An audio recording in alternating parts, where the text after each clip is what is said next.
Just in case there are any Radio 2 listeners in the house, do we have a few?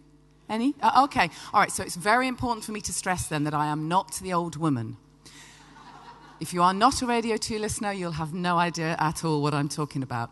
I'm also today an absolutely terrible advocate for the stuff that I preach because I've got this really annoying tickly cough. So I do apologise if I have to keep rushing to have a glass of water. As Steve Wright would say to me, all you need to do, love, is take some of your own organic stuff, you know, some echinacea. It'll kick in about 4 months. So I might do as he says. Now, I don't know if anyone can see what I have here. Can you see what that is? A few of you down the front? A $1 bill, just a $1 bill.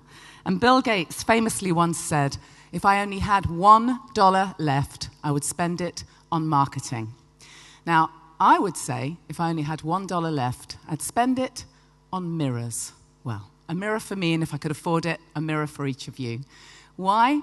Because the great Louise Hay, who some of you will be aware of, she's the most amazing, inspirational woman, founder of the Hay House empire and publishing house, has this real burning ambition that all women should carry a tiny little mirror. She carries hers in her bra.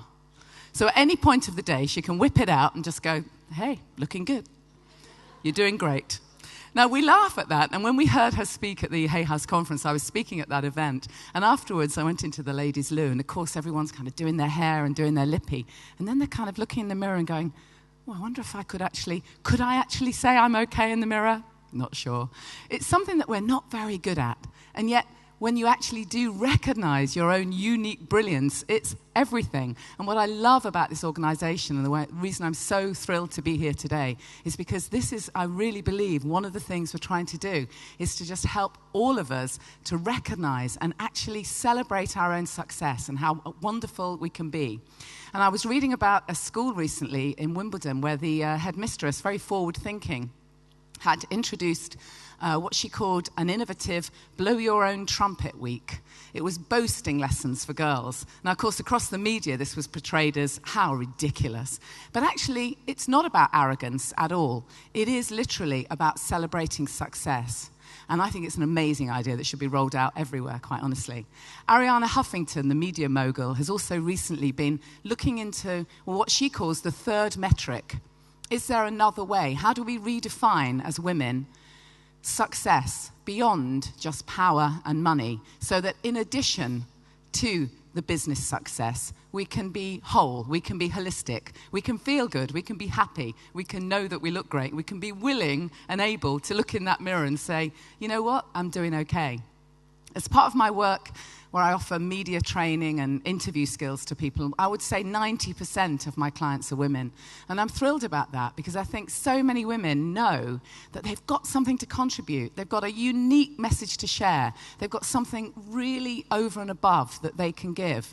And they just need some skills and some tips and some techniques. And that's what today is all about. It's so fantastic to be part of an organization where they're not just saying, okay, well, push yourself out there. You know, because we know the boasting lessons were because women are not always pushing themselves forward to these top roles.